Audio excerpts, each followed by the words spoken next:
So, Ryan, what inspired you to explore near death experiences and death? Well, I have always had an insatiable curiosity. The beginning part of my life was suppressed a lot. Then, when I kind of made a break and no longer walked away from organized religion, I was kind of in this void of just searching, searching, searching. And I came across this incredible metaphysical teacher named Stuart Wilde. I would call him like he was a bad boy of because he would challenge everything. He was a big rebel. We clicked. I became his publicist. We would have all these deep conversations, and that was about 2009. So the curiosity continued, and then what had happened was I started the podcast called Outer Limits of Inner Truth, which is the first show about forensic soul analysis, where we'd analyze a person's soul. And then a dear friend of mine, his fiance was killed in a car crash. It was horrible, and I wanted to do something for him, and that inspired me to create the original Death Show. So I interviewed at least 10, 12 people to try to get a deeper perspective about it. This one that was presented, The Journey Beyond Death, has 65 people in here. We're talking about people who have experienced death firsthand, psychiatrists, mental health professionals, and then the last part is 28 people. They're talking about their near-death experiences, and ultimately one of the reasons, well, there's two fundamental reasons why this was created. One, it was because I wanted to do whatever I could to offer people some measure of peace. So people can come to this series at any point in time and access a certain piece of information, whatever can bring them the most comfort.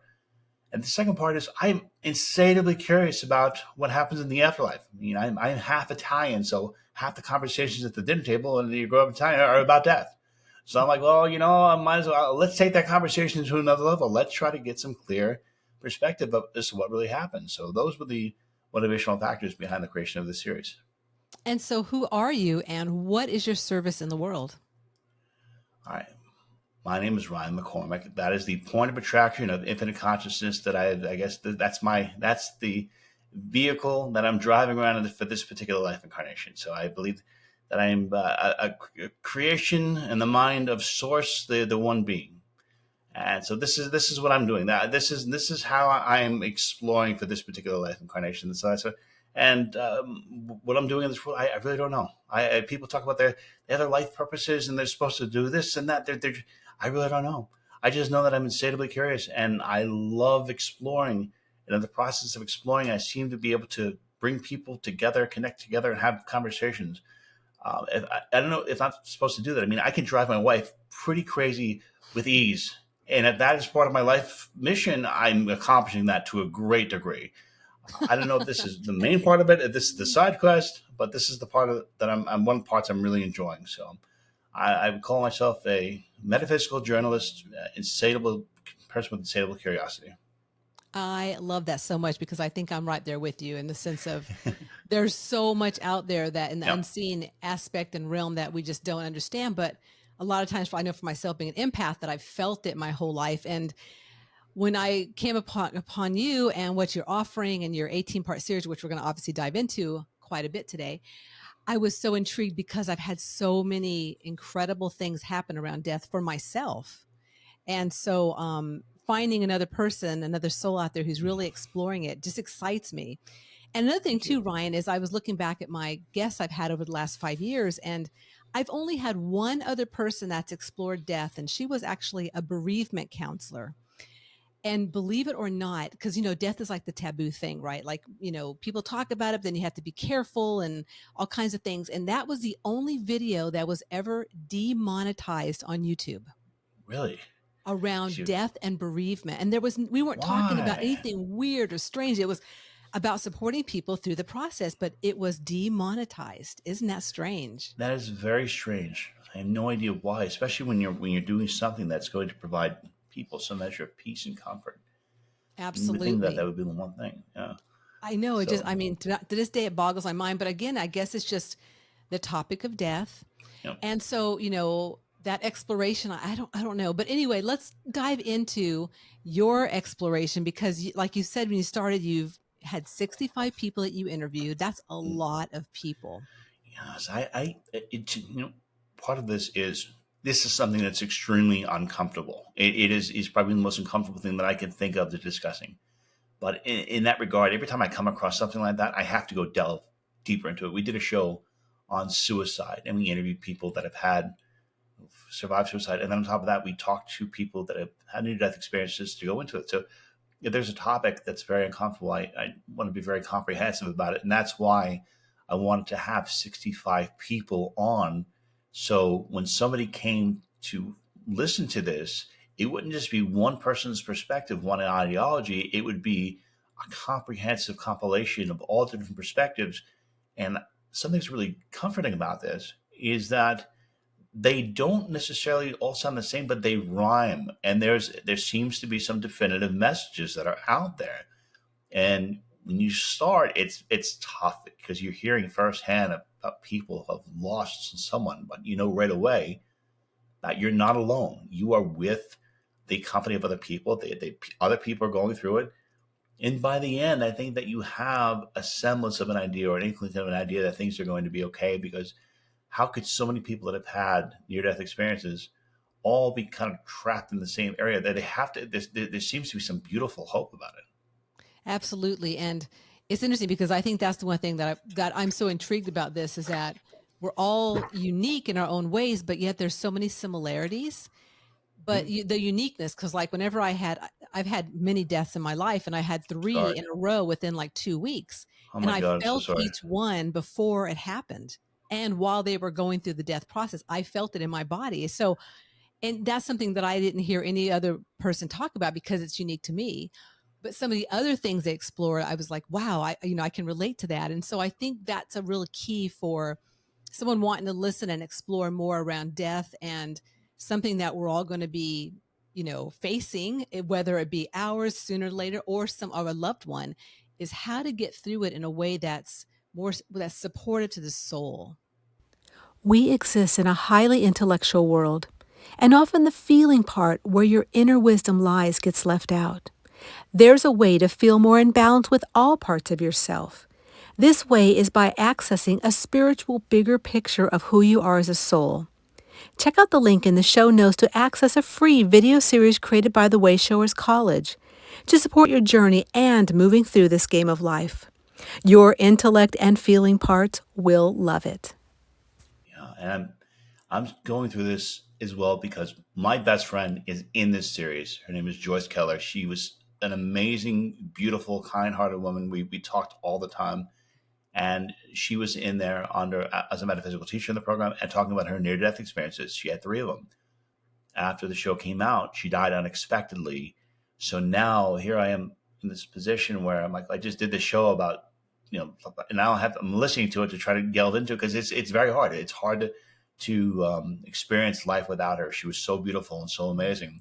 So I just think the initial shock that's there, and I don't know, and I'm sorry that you had experienced the loss of five loved ones in a 2 week period. I cannot fathom what that must have Well, been it going was through. three. It was three within Three? Oh two my God! weeks. But I mean, I've had my dad and my grandfather. I've had a lot of people pass on, but Oh my God! I think for myself and understanding, more of a spiritual aspect of who we are as a soul. And I know one of your the guests on there, Andy, he talked a lot about being a soul and how we're all one connected. And that gave me such peace as I go through, moving through the people that have passed on, and I still am connected to all of them because we're all connected. I wish I had that connection. I really wish that I had that connection because intuitively speaking, I know when I've done something wrong and I've driven my wife crazy. I can tap into the etheric energy field with that. We got that part there. I do not. I'm not able to tap into the collective for people who are no longer with us. I wish I had that skill, but talking to some people like Andy and then my Nancy Dannison, who had this profound, she called it an after death experience. She says that once you die, your spirit out of the body, you're going to be in such a state of shock to believe that you once believed that you were a human being.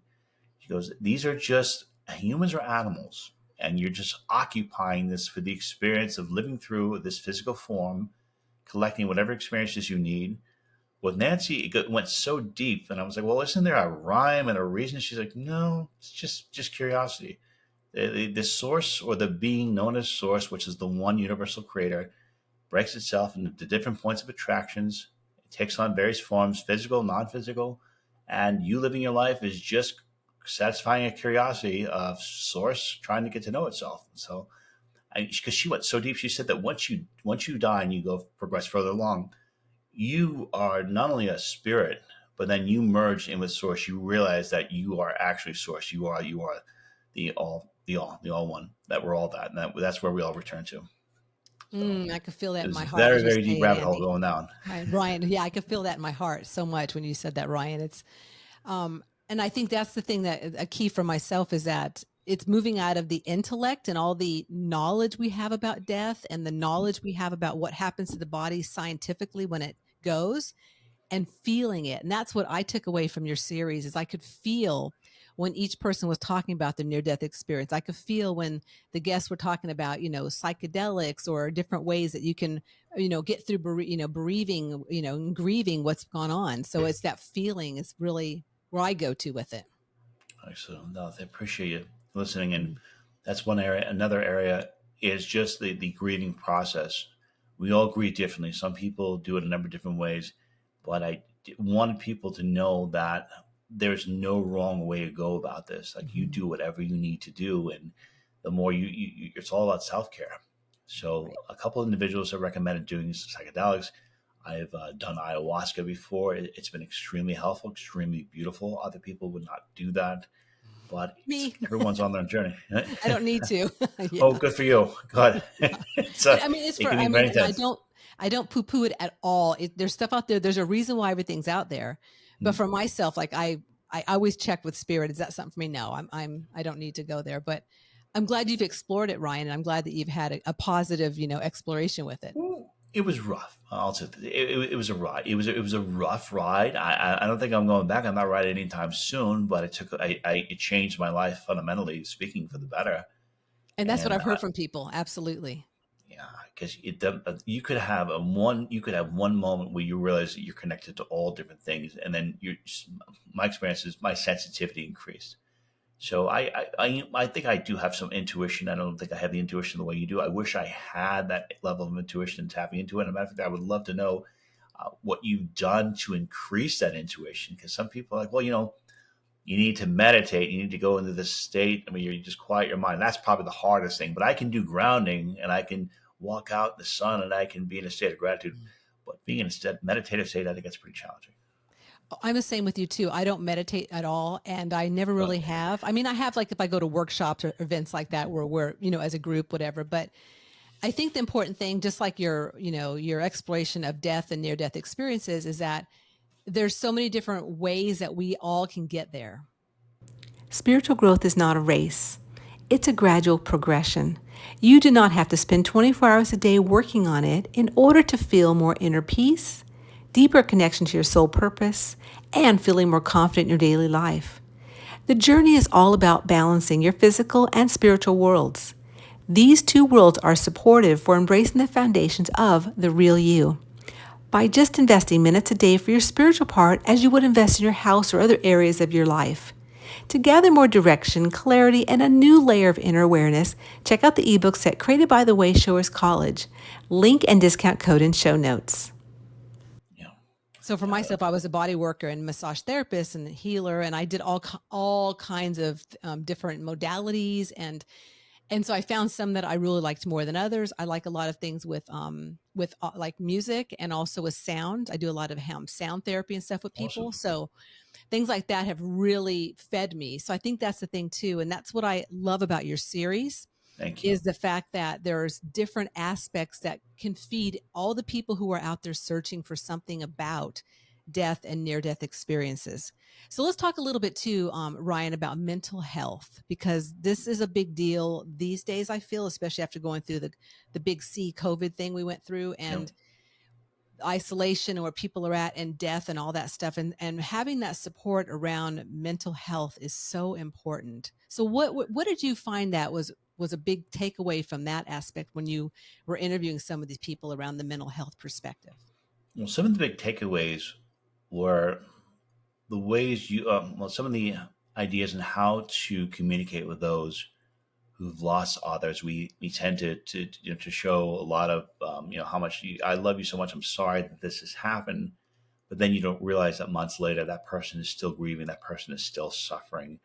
And from what I've got is that you should always check in with people and not necessarily say, "Well, I've gone through this." Say, "I'm here to listen. I am here to listen to what you have to say. Anything you want to talk about, I'll listen." And we became so disconnected as a society during the last 4 years. And a lot of the things I'm getting from talking to these mental health professionals is that it's good to be physically present with other people, to give hugs and to physically be there is what makes us human.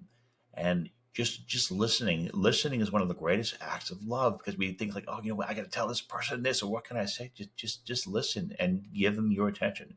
When you focus your attention, apparently it's one of the greatest acts of love that you can do. And also, bake them cookies or do something to make their lives a little bit easier, because they are probably in such a state of such stress that all these things are going on. And if you can, bring them some dinner, make them some cookies, do some errands for them, these are all little things that add up. And, my friend, when he lost his fiance, I didn't know what to do. And I try to express that love any way, shape, or form. And this is where we're going to have a kind of a little bit of tie-in from the metaphysics and the mental health, is that if you cast the right intention, if your intention is love, that love tends to manifest into the right way. I love when you're talking about this, because the fact that I know for myself throughout the years, especially when I didn't really understand about being a soul, or the unseen parts of me that are really a big part of who I am, and how to work with that through death, is that it's very uncomfortable talking to someone that's just lost someone. And oftentimes I wouldn't know what to say, and I wouldn't know how to go about expressing when they're in such a horrible place. And so that's one thing I really got out of your series is just the counselors and the people that really inspire, how to work with people that are close to you, or people that you know of that have had people that have passed on. Yeah. It's and there's a lot of helpful advice. It just not only for if you're experiencing death firsthand, but how to help others, and a lot of ways to express that. And that sometimes that we seem to have this self judgment or the societal judgment that you can't do this, you can't do that, you can't express it this way. And the message I really got, or that go here, is that do whatever you need to do, and the better you treat yourself, the more self love, the more self care, the better other people around you are going to be affected. So, I've lost some really close people, and it's a very bad experience. But I'm also, every morning, for those who are here, my close friends and family, I'm always in that state of gratitude. And that's another takeaway I got from is that, life can happen in a moment's notice, can change in a moment's notice. Don't take anything for granted. Be in the present, and be very thankful for those who are with you right now. And so, having interviewed 65 people around this subject, have you noticed in yourself that you've grown, that you've expanded, that you're maybe more connected to the other side than you were before you started? Well, I the answer I would love to give you is yes. I'd say that I have matured a lot. I've become way more capable of understanding others. It's been very helpful and allowing me to I think to be of service to others in a different way that I hadn't been able to before. Hearing all these different perspectives, absorbing those messages, and trying to help other people, I think it's been astonishingly positive. Do I feel more connected to the other side? And I'm sorry to say the answer is no, I don't. I don't feel more connected to the other side. My best friend died it's been a little over a month. And we were always talking about having signs, and I can't wait. We had our plan set up. We're going to do something. And I think that she just went and merged right in with source. So I don't really have the after death communications. I wish I did. I wish I was, sensing or feeling them, but I don't. And I'm being straightforward about that. It's a tough thing to say, because we did a 2-part series on after death communication, what to look for. And I am in the process of looking, and I think those signs may actually be there, but I haven't been able to maybe notice them. But I don't feel necessarily more connected. I feel like I'm in the present moment, and when my soul decides to take another form, it'll be in that present moment. So when Nancy Dennison really talks about this idea of like, okay, well, what is the other side? Well, it's all one. We're all one in the same presence. Some people have the perspective of being in the body in the physical form, and some people have the perspective of being a light body, and some people have the perspective of being source. So I can't put these words. I can't say these on behalf of Nancy, but it seems like it's all one perspective from how you look at it.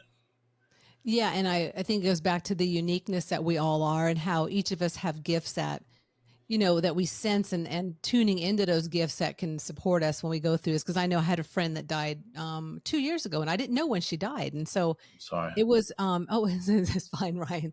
It's when she had her funeral, which was honestly about 6 months after she died.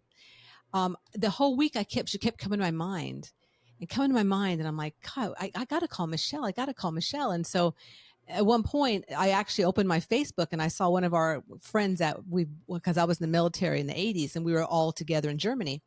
And the friend had a picture of her and I'm like, oh, look how cute her and Michelle. And I looked down and it said, I'm sorry. I'm sorry. And I'm like, oh, what happened? It turned out she had passed away. And that weekend, like 4 days later, was going to be her funeral. So I got on the phone. I called my friend. I said, I'm going to be there. And it was like, she was giving me signs from the other side. So sometimes, Ryan, those signs come in different ways and, in different feelings. But I mean, like even myself, I've done mediumship training. It's not what I'm here to do, but I can tune in certain ways in my way and my uniqueness. And so like, you saying that you don't feel connected, but you are. And especially going through and listening to all the people talking about these situations and things, it expands your awareness. And I know my husband and I, we oftentimes will go through these time frames or we'll watch a lot of YouTube about near-death experiences. And oh my God, like every time I watch one, I'm just filled with such peace, that knowing that, what's on the other side and what they came through. And so, I guess that's what I wanted to share is, you're unique in your way, Ryan, and you are connected, even if you don't maybe think you are. It's a feeling. I don't know if I am. I really don't know. I have to say I don't know. It's really, I don't know. I call it. It's interesting. I have some really close friends who are fully capable of seeing spirits, are fully capable of receiving messages. I mean, they have my best friend who passed. She was telling me point blank, these are a couple of things that are going to happen, and they happen exactly as she said. It was incredible, and I don't have that. I think that I do something different. I communicate differently. Maybe this is my point of attraction or what I'm supposed to do for this particular life incarnation. But I don't have that. It'd be cool to have that. But I don't know. In a lot of ways, I'm by asking questions and trying to find some of those answers. But to be able to have the connection that you have, I think it's going to be such an amazing blessing to be able to feel that way. It must be an amazing blessing.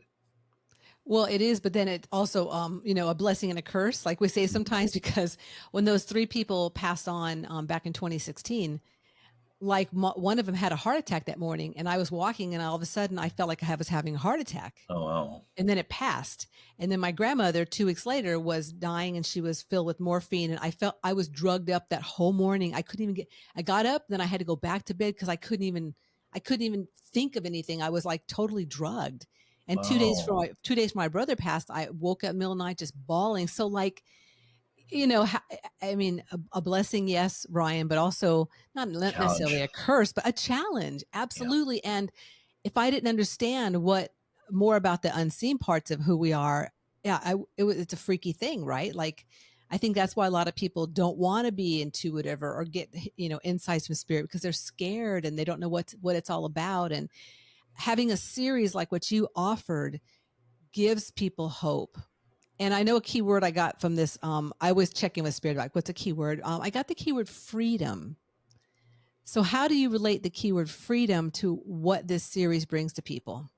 Please send my highest regards to your spirit guide, because fundamentally speaking, that's actually a very major component of the podcast, Out of Limits of Inner Truth, which is all about seeking freedom, maximizing personal freedom. And if you're looking at freedom from this perspective, okay, well, with freedom, it requires a lot of responsibility, and it can be scary, because if you are living in a small little bubble and that's all you know and you're comfortable with that, okay, you'll be there, but you'll always be limited into what you can do within that bubble.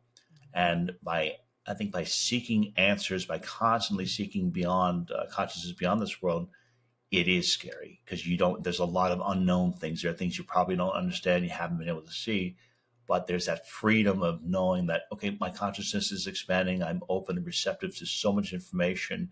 I could potentially grow and go in this direction, or I can attain knowledge and wisdom and insight that I wouldn't do if I was in my comfort zone. So the entire program, Outer Limits of Truth, is about, it's totally based on freedom. In this particular series, the freedom of just attaining as much information as possible, because with that freedom, you can empower yourself by having all these different skills and options available to you for morning. That opens the freedom of saying, well, look, that I have no limit. I can do whatever I need to do in order to heal myself. And by having the freedom of knowing all these different experiences, near-death experiences, I'm not confined to this idea that, okay, well, if I die, I'm going to be in this place. I need to be scared. There's no reason to be scared. Dr. Jeffrey Long, who came on the show, he's one of the first ones we had. He's done analysis at, I think, of 4,000 or 5,000 people that have had near-death experiences.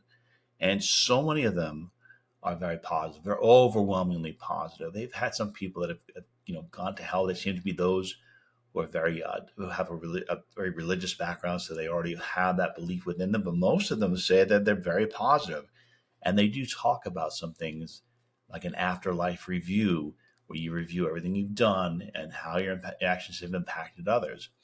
So there's a lot of similarity to it.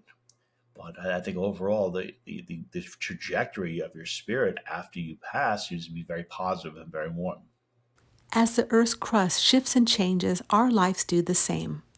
One way to maneuver through the small and large moments that shake us to the core is by reviving your connection to spirit, gathering ways to cleanse your energy field, embracing spiritual awarenesses to give you a bigger picture, and knowing that you are not alone on your journey can be a great support. The Soulquake Survival Guidebook is a great companion to meet you where you're at and support reviving your connection to spirit in earth-shaking times. Get your copy today through Amazon worldwide in paperback, ebook, or in audio, and begin embracing more clarity, inner peace, and enthusiasm for your life and what you've come to do. And I think that's why I was sharing with you about when my husband and I go through these little rants and we go on YouTube and watch like an hour or two of near-death experiences, because I feel the freedom. I mean, it's just amazing. And, and I really believe in synchronicities, Ryan, because I'll tell you, maybe for the last 2 weeks, my husband and I have been checking out The Outer Limits.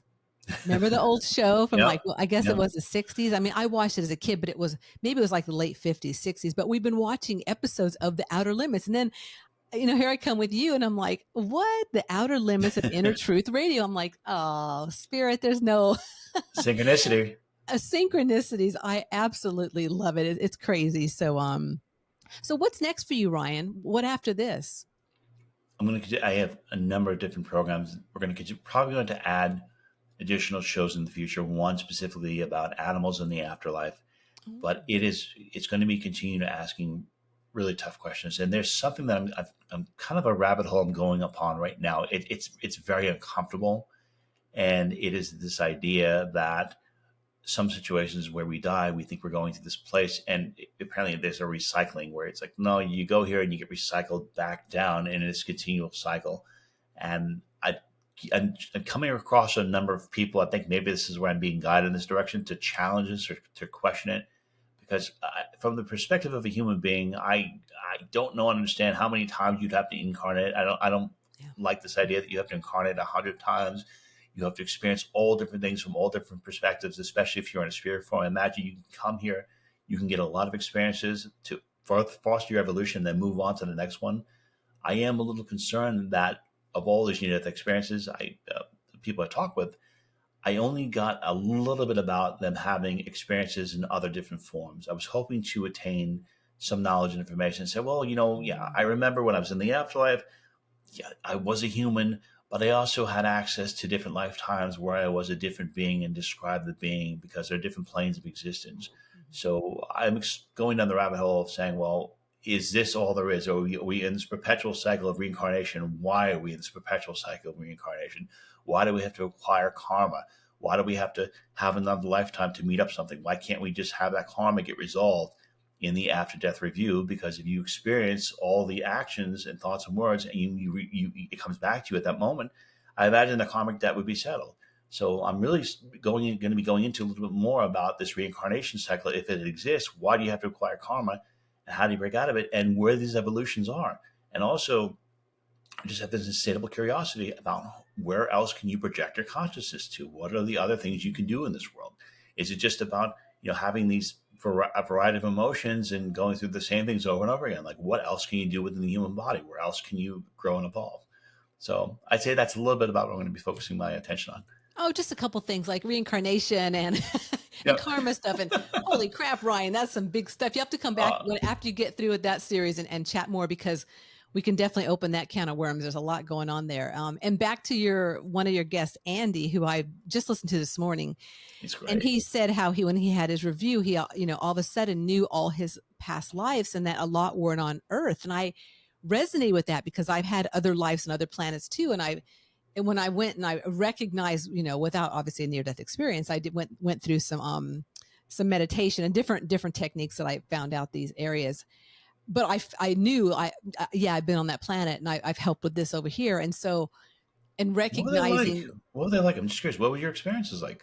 Oh, well, like when I was a person who helped actually develop planets. So I was in the beginning of a planet and developing it. And then one I had, there was like, it was almost like an obelisk, but like a glass thing that I would walk through to go to planets. So it was like, you're saying, it was just like nothing. It was like right there, like, that's who I was on that planet, and this is who I am on this planet. And why I keep coming back, that's a good question, Ryan. So, but it's so fascinating to be able to listen to things for myself and all the things I've explored and go, oh my God, I relate to that so much. So I hope that the people that listen to your podcast and your radio station and this series is specifically really get insights around relaxing into how many times we've been here and death, and it's just a transition. We never die. We're just always in this form of an electrical being. We're just moving place to place and doing different things. Yeah, it's in this area of flux. I explained to my son, Daddy, what's life? He's already asking questions about that. They go, look, you see, we get out of a car, we get into another car. That's your spirit. It gets into another body, gets another body. That's what I've come to know so far. But I'm fully open to this idea that could be the exact opposite. One thing about doing the outer limits is by constantly seeking knowledge, information that could contradict everything else. And earlier in my life, I was very much grounded. I was in organized religion. So anytime there was a perspective that came out that was against that, I would have this cognitive dissonance and I wouldn't be able to process it. Now I'm so wide open that if something were to come and to challenge my current belief system, I'd be completely open to doing it.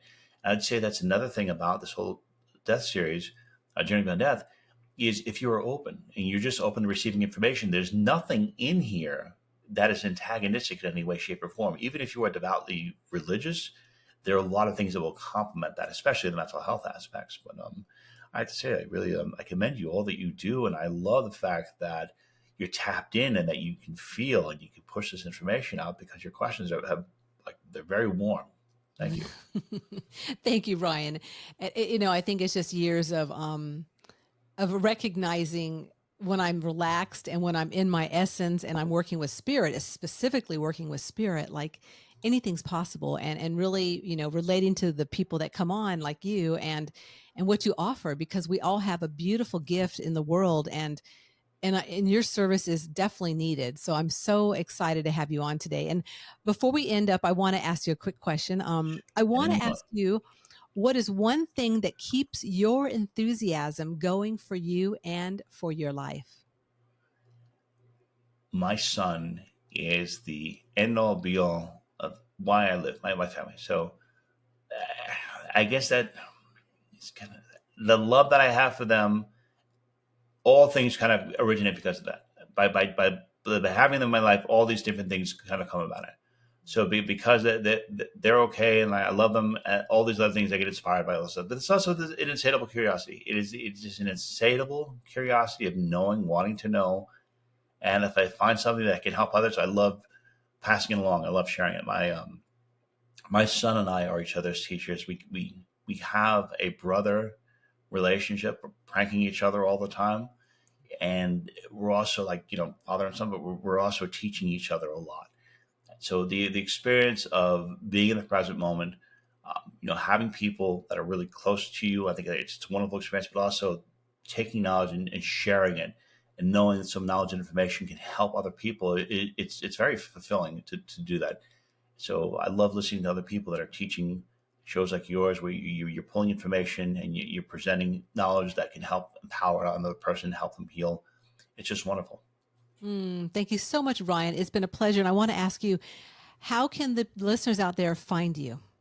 They can go to outerlimitsradio.com, OUTER, limitsradio.com. Come check us out. I would love to have you. Awesome. And I'll have all those links in the show notes. And again, thank you so much, Ryan. It was such a pleasure today. And I absolutely love your series. And I'll have to just put a little plug in too. I just saw you did something on chemtrails, and I'm going to listen to that soon. So there's some good stuff on your station. So thanks everyone for listening to another episode of Enthusiastically Spiritual. I hope that you gained some insights on death, near-death experiences, and go and explore the 18-part series, because I guarantee you will have and walk away with some good insights for yourself. And until next week, just remember that life is too short to not be enthusiastic about your unique journey. To keep the enthusiasm going, please like, subscribe, or comment below. We would love to hear from you.